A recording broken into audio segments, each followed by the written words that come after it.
ब्रज में तो एक भी नहीं डूबा, एक भी नहीं मरा, तो इतना पानी गया कहां? इसकी एक बहुत प्यारी कथा आती है, आप लोग ध्यान से सुने। त्रेता युग की कहानी है ये। त्रेता युग में अयोध्या में भगवान राम राज्य करते थे। भगवान राम राज सिंहासन पर विराजमान थे और जानकी जी, सीता जी उनकी धर्म पत्नी। सीता जी की श्रद्धा थी ब्राह्मणों को भोजन जिमाने की।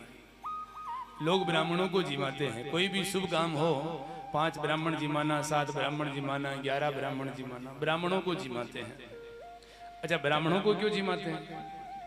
दूसरों को भी तो जिमा सकते हैं। कोई लोग कहते हैं ना कि हम 11 ब्राह्मण जिमाया या 5 ब्राह्मण जिमाया, 9 कन्या जिमाई, 5 ब्राह्मण जिमाया, तो ब्राह्मण नहीं इसका जिमा। कोई यूं तो ना मग 5 खाती जिमाना या 5 कमार जिमाना है। 5 खात्या ने जिमावे, 5 कमारा ने जिमावे, 5 ब्राह्मणी इसका जिमावे। कभी सुनियो कि आप मागे 5 खाती जिमाना?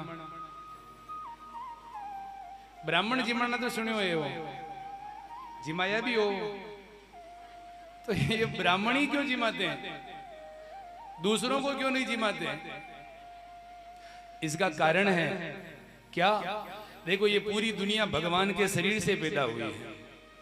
जितने भी लोगों का जो जन्म हुआ है सब भगवान के शरीर से पैदा हुए हैं। तो 4 वर्ण हैं, ब्राह्मण, क्षत्रिय, वैश्य और शूद्र, चतुर्थ वर्ण। तो ब्राह्मण का जन्म भगवान के मुख से हुआ है और क्षत्रिय का जन्म भगवान की भुजा से हुआ है, वैश्य का जन्म भगवान के उरु से हुआ है और शूद्र का जन्म भगवान के पादारविंद से हुआ है। तो ब्राह्मण का जन्म भगवान के मुख से, और जो अग्नि है ना, अग्नि, उस अग्नि का जन्म भी भगवान के मुख से। अच्छा, भगवान के 2 मुख हो गए, एक तो ब्राह्मण भगवान का मुख है और एक अग्नि भगवान का मुख है। तो भगवान को यदि तृप्त करना है, भगवान को यदि जिमाना है, तो इन 2 लोगों को जिमा दो तो सीधा भगवान के मुख में जाता है। एक तो अग्नि को, क्योंकि अग्नि भगवान का मुख है, और एक ब्राह्मण को, ब्राह्मण भी भगवान का मुख है। इसीलिए तो हम हवन करते हैं, अग्नि में आहुतियां देते हैं, स्वाहा स्वाहा। तो अग्नि में स्वाहा आहुतियां लगाते हैं, भगवान के मुख में जाता है। और ब्राह्मण को जिमाते हैं तो वो भी सीधा भगवान के मुख में जाता है, क्योंकि ब्राह्मण का जन्म भगवान के मुख से हुआ है। ब्राह्मणों से मुख मासीद बाहुरा। तो जानकी जी के मन में बहुत श्रद्धा थी ब्राह्मणों को जिमाने की, और जानकी जी रोज ब्राह्मणों को बुला करके अपने घर में सुंदर आसन बिछा करके बढ़िया भोजन बना करके ब्राह्मणों को जिमाती थी। समय बीता। एक दिन जानकी जी ने राम जी को कहा कि स्वामी, ब्राह्मणों को जिमाने में मेरी बड़ी श्रद्धा है। राम जी ने कहा कि देवी प्रेम से जिमाओ, किसने मना किया आपको? जानकी जी ने कहा, स्वामी जिमाती तो हूँ, मैं सुंदर सुंदर मिठाइयाँ बनाती हूँ, सुंदर सुंदर पकवान बनाती हूँ, बढ़िया बढ़िया सब्जियाँ बनाती हूँ, अनेक प्रकार के फुलके बनाती हूँ, पूड़ियाँ बनाती हूँ, लेकिन ब्राह्मण देवता आते हैं, थोड़ा सा खाते हैं, कुल्ला करके उठ करके चले जाते हैं। ऐसा कोई ब्राह्मण आए, मैं इतनी मिठाइयाँ बनाती हूँ, ब्राह्मण छोड़ करके चले जाते हैं। मेरा मन देखो, कोई भोजन बनाए और ब्राह्मण कम खा करके निकल जावे तो थोड़ा अच्छा नहीं लगता है। तो जानकी जी ने कहा, महाराज, ऐसा कोई ब्राह्मण आए जो मैं भोजन बनाऊं, प्रेम से जिमे, खूब भोजन करे। सही, एकदम सही।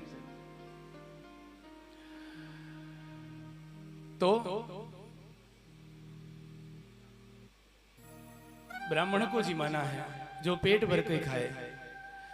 राम जी ने कहा, ठीक है, मैं बुला लेता हूँ। बोले, अच्छा, ढंग से खाने वाला ही बुलाना, कम कम खाने वाले तो मैं बहुतों को जानती हूँ और जिमाती हूँ, कोई ढंग से पेट भर के खाए उसे बुलाना। राम जी ने कहा, ठीक है। और राम जी ने आंख बंद करी और अगस्त्य ऋषि के ध्यान में पहुंचे। ये अगस्त्य ऋषि वही अगस्त्य ऋषि हैं जिन्होंने एक ही चुल्लू में, एक अंजलि में पूरे समुद्र को पी लिया था। ये ऐसे ब्राह्मण देवता हैं जो समुद्र के किनारे संध्या करने बैठे थे, आंख बंद करके माला का जप कर रहे थे। समुद्र की लहर आई और सामने संध्या करने के जो बर्तन रखे हुए थे वो समुद्र की लहर आई और सारे बर्तन समुद्र अपनी लहर में लेकर के चला गया। आंख खोली, सामने बर्तन नहीं थे, देखा कि जल की लहर आई थी। अगस्त्य ऋषि को क्रोध आ गया। किसी ने कहा समुद्र की इतनी हिम्मत, एक ब्राह्मण संध्या करने के लिए बैठा है और ब्राह्मण के संध्या के पात्रों को समुद्र अपनी लहर में बहा करके ले गया। इतनी हिम्मत इस समुद्र की, और इतना क्रोध आ गया अगस्त्य ऋषि को, उठ करके गए समुद्र के पास और एक ही अंजलि में पूरे समुद्र को पी लिया। पूरा समुद्र को मैदान कर दिया। और पूरा समुद्र जब खत्म हो गया, पूरे समुद्र के पानी को पी गए, तो समुद्र के जो जीव जंतु थे वो तड़पने लगे, किलबिलाने लगे। मछलियां, मगरमच्छ, जो भी समुद्र में रहते हैं। और जब समुद्र खाली हो गया, सारे देवता रोने लगे। सारे देवता इंद्र को लेकर के अगस्त्य आए, बोले महाराज ये समुद्र के जीव जंतु मर जाएंगे, जल खत्म हो गया तो ये सृष्टि का विनाश हो जाएगा। आपने समुद्र को पी लिया, इस समुद्र को वापस निकालो बाहर। सारे देवताओं ने जब प्रार्थना करी तो अगस्त्य ऋषि ने समुद्र को वापस अपने शरीर से बाहर निकाला, इसलिए समुद्र का जल खारा हो गया। जितने भी समुद्र है सबका जल खारा है, पहले खारा नहीं था, मीठा था। और ये वही अगस्त्य ऋषि, इनकी इतनी सामर्थ्य है जो समुद्र को भी पी जाते हैं। आंख बंद करके राम जी इन्हीं अगस्त्य ऋषि के ध्यान में गए, बोले ब्राह्मण देवता आज का भोजन आपका हमारे घर में है, चिमने पधारो। अगस्त्य ऋषि ने भोजन का निमंत्रण स्वीकार कर लिया। आ गए अयोध्या में, समाचार दिया। राम जी के कान में समाचार आए। जानकी जी को कहा ब्राह्मण देवता आए हैं, चिमने चलो। और राम जी जानकी जी को साथ में लेकर के अपने राजभवन से बाहर आए और आकर के अगस्त्य ऋषि के चरणों में प्रणाम किया, पूजन किया। आकर के सुंदर आसन पर बिठाया और जानकी जी को कहा देवी ये ब्राह्मण देवता भोजन जीवने आए हैं, प्रसादी जीवने आए हैं, भोजन की तैयारी करो। जब जानकी जी जा रही थी, वापस मुड़ करके जानकी जी ने राम जी को देख करके आंख के संकेत से कहा, बोले महाराज दुबला पतला ब्राह्मण लग रहा है, ढंग से जिमेगा कि नहीं जिमेगा। जानकी जी ने कहा देवी तुम तैयारी करो। जानकी जी आ गई रसोई घर में, सुंदर सुंदर मिठाइयां बनाई और सब्जियां बनाई, पूड़ी बनाई, सुंदर भोजन का थाली सजाई और अगस्त्य ऋषि को कहा कि महाराज भोजन करने चले। अगस्त्य ऋषि आ गए, सुंदर आसन बिछाया है, आसन पर अगस्त्य ऋषि को विराजमान किया और उसके बाद अंदर जाकर के रसोई घर से भोजन की थाली सजा कर के लाई। अगस्त्य ऋषि के सामने रखा, बोले महाराज भोजन आरोग्य। अगस्त्य ऋषि भोजन की थाली को देखते हैं, कभी जानकी को देखते हैं, कभी थाली को देखते हैं, कभी सीता जी को देखते हैं। जानकी जी ने कहा महाराज भोजन शुरू करो। अगस्त्य ऋषि ने कहा देवी भोजन कराना हो तो ढंग से कराओ, क्यों मजाक करती हो। क्या मतलब। बोले ये छोटी छोटी कटोरियों में सब्जियां, छोटी छोटी कटोरियों में मिठाइयां, इन छोटी छोटी कटोरियों को नाक में डालूं कि कान में डालूं। थोड़ा भोजन करना है तो ढंग से लाओ। आज जानकी जी ने समझा और जानकी जी बड़ी राजी हो गई। जानकी जी ने कहा महाराज बस 1 मिनट रुको, अभी आपके लिए दूसरी थाली लाऊं। उस थाली को तो अंदर ले गई और रसोई में जाकर के बड़े बड़े कटोरों के अंदर सब्जियां और बड़े बड़े कटोरों में महाराज खीर, मालपुए और अनेक प्रकार की मिठाइयां, बड़ा सा थाल तैयार करके जानकी जी लेकर के आई और ला करके अगस्त्य ऋषि के सामने रखा। बोले ब्राह्मण देवता भोजन आरोगो, भोजन शुरू करो। और बड़े से थाल को देख करके अगस्त्य ऋषि ने कहा हाँ देवी अब कोई बात हुई है, अब हम भोजन शुरू करते हैं। और लगभग सुबह के 8 बजे के समथिंग, लगभग अंदाजा सूर्य उदय के कुछ ही देर बाद अगस्त्य ऋषि आ गए थे। भोजन शुरू हो गया 8-9 बजे, सुबह 8-9 बजे भोजन शुरू हुआ और दोपहर के 12-1 बज गए। आटा खत्म हो जाता है तो जानकी जी फिर आटा लगा देती है। पूड़ी की हार आने लगती है तो जब पूड़ी रखने के लिए आती है जानकी जी तो ब्राह्मण देवता को कहती है महाराज आराम से खाना, गरम गरम फुलके बन रहे हैं। जब भोजन की हार आ जावे तो लुगाया यही इस बात कहवे, महाराज आराम आराम हूं जीम जो गरम गरम बन रही। महाराज बोलिया, अगस्त ऋषि ने कहा देवी हमें कोई ड्यूटी पर नहीं चढ़ना, तुम तो लाओ आराम से। और जानकी जी भोजन करा रही हैं। सुबह से दोपहर हो गई, दोपहर से शाम हो गई, शाम से रात हो गई और रात से अगला दिन सुबह हो गया। और महाराज जब दूसरा दिन भोजन का शुरू हुआ तो जानकी जी के हाथ पैर, ये हाथ की कलाइयां, घुटने सब दुखने लग गए। लेकिन जानकी जी ने सोचा, मन में तो सोच रही पता नहीं ऐसा ब्राह्मण कहाँ इतना कहाँ खा रहा, लेकिन मन में सोच रही है कि ब्राह्मण भूखा नहीं उठना चाहिए। आज कोई ब्राह्मण आया है जीमने के लिए, तो जानकी जी ने अपनी रसोई में गणेश जी को बुला लिया और रिद्धि सिद्धि को बुला लिया। रिद्धि सिद्धि को कहा लग जाओ रसोई में और सब्जियां बनाओ, पुड़ियां बनाओ। गणेश जी को कह दिया कि तुम पुड़ी निकालो, मिठाइयां बनाओ और विचार करो, जिस रसोई में रिद्धि सिद्धि आ गई हो, गणेश जी आ गए हो, क्या उस रसोई में फिर कोई कमी रह सकती है? कोई कमी नहीं। रिद्धि सिद्धि आ गई रसोई में। जानकी जी ने कहा हार नहीं मानना है। रिद्धि सिद्धि लग गई है, गणेश जी लग गए हैं। अब जानकी जी का काम भोजन बनाने का नहीं रहा, केवल पुरुषना है बस। बनाने वाले लोग लग गए और जानकी जी भोजन लेकर के आती है। कभी खीर पुरुषती है, कभी मालपुए रखती है, कभी पूड़ी रखती है, कभी पराठा रखती है। इधर जानकी जी रख करके रसोई में जावे और वापस आवे तब तक तो आगे वाला सामान।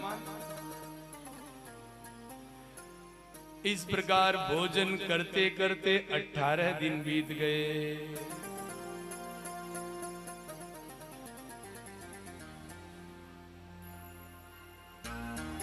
गणेश जी रसोई में जाती है तो कभी तो रिद्धि को जगाती है, कभी सिद्धि को जगाती है। कभी गणेश जी को कहती है कि खड़े हो जाओ, पूड़ी बनाओ। मतलब रिद्धि सिद्धि गणेश जी रसोई में आटा पड़ गया। अब जानकी जी रसोई पूड़ी लेकर के आई 18वें दिन और पूड़ी रखी अगस्त ऋषि के थाली में। और जानकी जी ने कहा, पूड़ी रखते हुए 18वें दिन ब्राह्मण देवता अगस्त ऋषि ने कहा, हाँ देवी बोलो। बोले मैंने शास्त्रों में ऐसा सुना है कि जब आधा भोजन हो जावे तो पानी पी लेना चाहिए। ये लोटा रखा है, आज 18 दिन हो गए इस लोटे को रखे हुए। हाँ,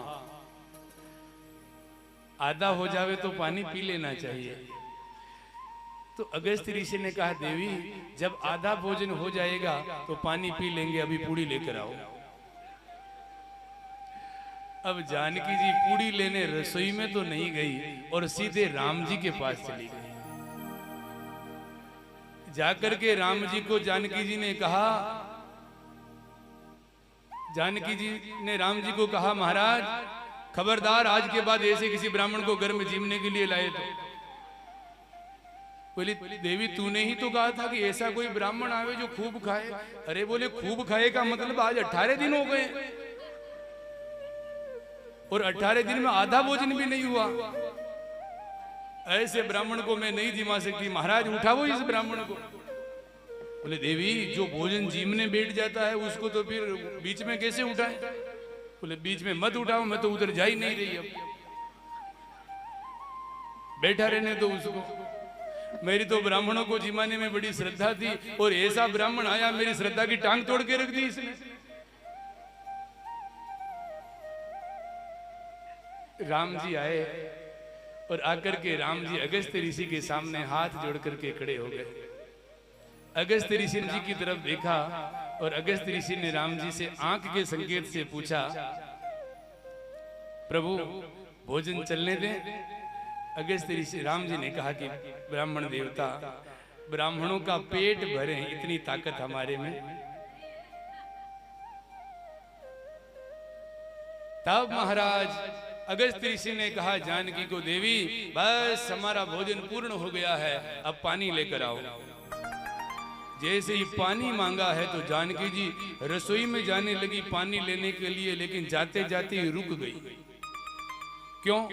जानकी जी रुक करके सोचने लगी कि जिसने 18 दिन भोजन किया हो और आधा भी न हुआ हो, उसको पानी कितना चाहिए। 2-4 टैंकर से तो काम होना नहीं है। तो जानकी जी रसोई में तो नहीं गई और वापस महाराज के पास आ गई। ब्राह्मण देवता ने कहा देवी जल लेकर के आओ। जानकी जी ने हाथ जोड़ करके कहा ब्राह्मण देवता, हमने आपको भोजन का न्योता दिया था, पानी का नहीं। भोजन हो गया आपका? बोले हाँ। बस चलो सीताराम। तब भगवान राम ने हाथ जोड़ करके कहा अगस्त्य ऋषि को कि महाराज आप तो ऐसे तपस्वी ब्राह्मण हैं, आंख बंद करके ध्यान में बैठते हैं, एक युग निकल जाता है। इसलिए महाराज इस त्रेता युग में हमने आपको भोजन जिमाया है, और जब द्वापर युग में मैं कृष्णावतार लूंगा और गोवर्धन को धारण करूंगा, उस समय इंद्र जो मूसलाधार वर्षा करेगा, तो त्रेता युग में हमने आपको भोजन कराया है और द्वापर में हम आपके लिए जल की व्यवस्था करेंगे। और आज भगवान कृष्ण ने अगस्त्य ऋषि को बुला लिया है और इंद्र जितना जल बरसाता है सारा जल कौन पी रहे हैं? अगस्त्य ऋषि। ऐसे हाथ बांध करके बैठ गए और जो जल आता रहता है गट गट अंदर उतारते रहते हैं।